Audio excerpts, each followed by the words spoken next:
Okay, down you go. But not you. You're gonna take some work. Why? What's with the ogres? I don't know, this seems so strange to me. That he would take so many hits when nothing else does. I just don't get it. I don't get it one bit. Okay, now, is it in here? I honestly don't know where it is. I was just told it was in the third area of this place. Is that it? That can't be it. Let's dive down. This is just a regular mud crab. Yeah. Can I kill the mud crab from down here? No. I cannot kill the mud crab from there. Bug zapper, I guess. I don't have anything else to deal with it. Okay, well, it's not down here. Because I didn't see it. So we'll keep going.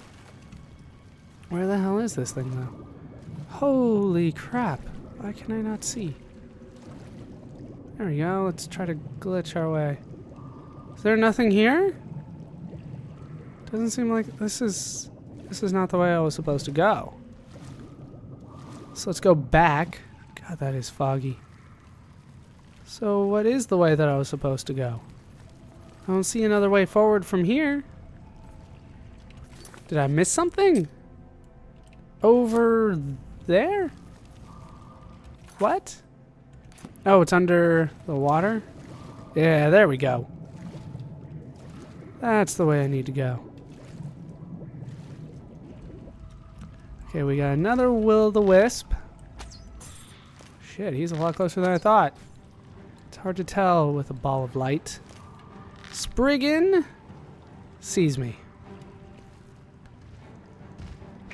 Oh, my armor, by the way, it, like, goes out so quickly. So fast. I probably need to repair it right now, and I can. You might notice that I'm repairing up to 125. I can do that because I'm good at repairing things.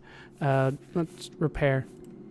Yeah, I told you, it's broken already. So weird how quickly this Imperial Dragon stuff just breaks. It is brittle as all hell. Graders. Oh, shit.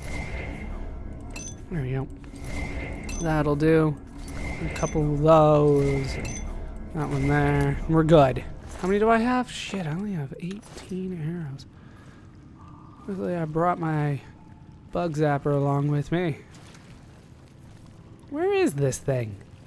I didn't think it was going to take this long to get all the way through it. There it is. There it is. That's not what I'm looking for. That thing. Back here. This is the giant mud crab. It just says mud crab, but it is clearly a giant mud crab. Yeah, come over here. Hit me. Yeah, he's not so strong. At all. He's a normal mud crab. In all respects, this guy is normal. But he's huge. Look at that. We could eat for days, but you can only get the same amount of crab meat off of him. I don't know. I thought it was going to be interesting, but it turned out... I mean, look, he's got all this stuff in the back that he's guarding, including a chest. Let's see what's in the chest. What do we have in here? He's got gold in here. There we go. Something good. Hey, light gauntlets. I might actually equip those. Water walking, some good stuff, relatively speaking, for a mud crab, but he's giant. Huge-ass mud crab. I don't know. I thought that was cool. I will meet you at the shrine that you saw the quest that I had for, because I want to go over something that's rather glitchy that's there. And here we are at what I said was a glitch. I did pick up this quest because I showed up, but I was told I should come here if I wanted to level up weapons. This is Peryite's Shrine. I'm gonna go with Peryite. It's really in the middle of nowhere. I had to go really far out of my way in order to get here. I think I traveled from like Breville or something. It's on the river, on the Silverfish River, between the two words on the map. Here, everyone is unconscious. You can try to talk to them, but they're unconscious. So what you can do, and you can see I kind of pushed these guys here, is you can wail away on these guys. No problem. They will never fight back, ever. So you can wail away on them with the blade, then pull out your repair hammers and repair. If I had it hotkeyed, it would probably help. So there you go. I mean, that's how you can do this in a relatively legitimate way. It still seems pretty cheap, but this is what I was doing. I downloaded an auto clicker to wail away on these guys because I was wearing out my finger. But that was another time before I cheated. This is a way to do it, though. A way. Hopefully you didn't do this quest somewhere along the line. With this done, there is just one more thing I wanted to do after I kill this mud crab. There's just one more thing that I wanted to do. One challenge that I wanted to overcome. However, I would also like to give a review of the game and thank you guys as best as I can. And in order to do that, I'm not going to be able to do it live. So I'm going to do post commentary, which I rarely do and I don't particularly like doing, but it seems to be the only way. I will meet you at a town that I hate. And we are in Leowin. I've turned on God mode. Let's go to town. While I do this, I want to give my review of the game since I didn't really have an opportunity to do that because there were no credits to roll as far as I could tell. Maybe they are in the main menu or something like that, but I did not get them during the course of the normal game. So let's try to go over some of the game itself. It is a good game. I really did enjoy playing it quite a bit. There were definitely times when I liked just kind of exploring around. I just wish that they did give me some kind of reward for exploring around. I think that is actually one of the disprovements, one of the steps backwards from Morrowind, if that makes sense. I feel like Morrowind, there was always a chance. If you didn't know where the best items in the game were, you could just kind of wander around hoping that you find it. In Oblivion, that didn't really happen as far as I could tell. There wasn't really a best item just kind of lying around waiting for you to find. If you went into a random dungeon and went all the way to the bottom, you were just going to find leveled stuff, the same stuff that you would pretty much find in any treasure chest as far as I could tell. So I thought that was a step back. I think the graphics are a huge step forward, even though the faces are still a little weird. I love a lot of the gameplay mechanics upgrades. I feel like the change from doing more, having a higher accuracy in Morrowind as you level something up to doing more damage in Oblivion when you level something up. I think that is a huge improvement over the Morrowind battle system.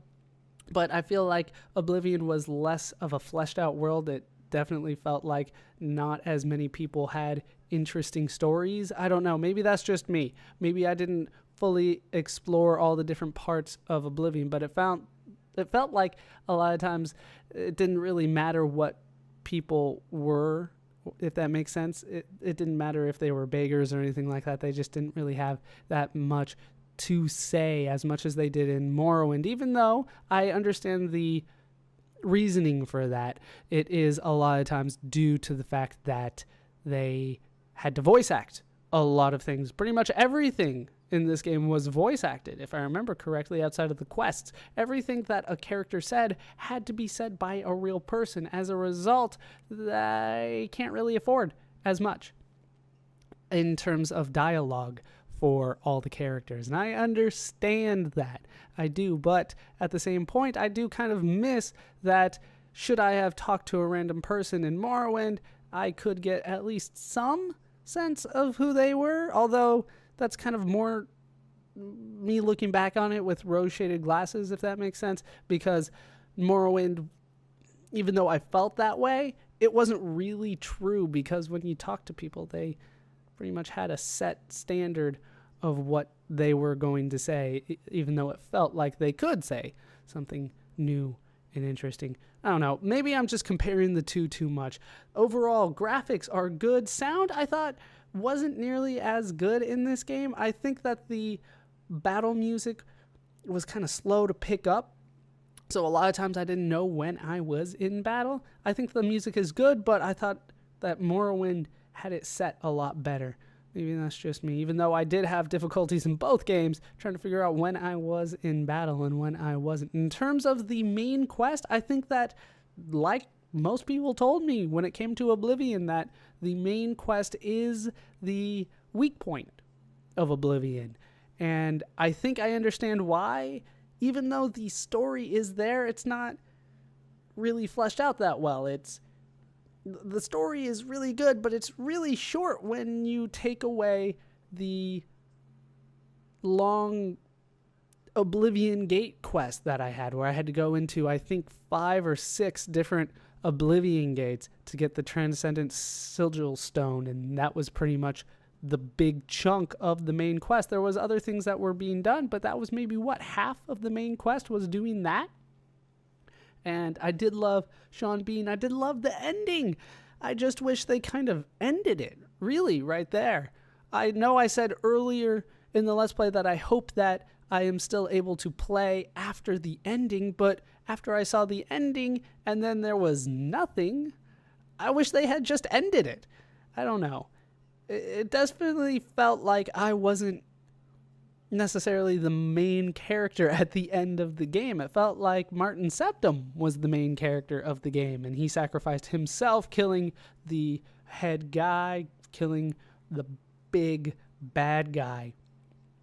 And I just kind of stood there and watched as he did it. It seemed a little anticlimactic from that point of view, but there was a big climax when he did do that, and then there was just kind of nothing. I don't know. The main plot was weird, but I think that at the end of the day is a small part of why people love Oblivion. Like I said, I was told from the beginning, oh, the main quest is actually the worst part of the game. It was a weak point, I will say. I did enjoy it, but it did seem tedious when I was going town to town, and it didn't seem to benefit me that much at the end of the day. Either way, though, I did really enjoy it. Like I said, I don't want to be too negative on the game because, like I said, there were a lot of steps forward in the game. I felt like there were some steps back in terms of improvements from Morrowind. From Morrowind to Oblivion. Lots of steps forward, a couple steps back, I felt. I do love that they added quest markers. I know there are some people that hold on to the Morrowind system where they just kind of give you directions and you have to figure it out for yourself. I understand the logic behind that. I do like a challenge in which I feel like I can succeed at the end of the day, but I felt like in Morrowind it was too much vague. It was just too vague. It would just be like, it's north. And I would be searching around north for about 15 minutes trying to find a cave. And that would bother me at the end of the day. And that's why I do like the quest markers that Oblivion did give. So I think that the mechanics in Oblivion are a vast improvement overall. I think this was a great game. I would give it probably an 8.5 or a 9, somewhere around that range. I did truly enjoy the game. With that said, I do want to thank you guys, those of you that have stuck around with me for this entire Let's Play. I know it has been a long one. It is actually one of my longest Let's Plays on the channel. I don't think it actually beat out Fallout 3, but it was damn close. Unfortunately, I wasn't able to do as big of a finale as I was able to do for Fallout 3. But I hope you guys did enjoy the finale as well. Hope you guys have enjoyed this entire Let's Play, and I do want to thank each and every one of you for watching the videos. I've been Baller Scuba. I've been joined, as always, by the Thief in the Night, Corax Banderas. Hope you guys have enjoyed this Let's Play. Hope you laughed. Hope you learned. Hope to see you next time for Fallout New Vegas. Thanks for watching.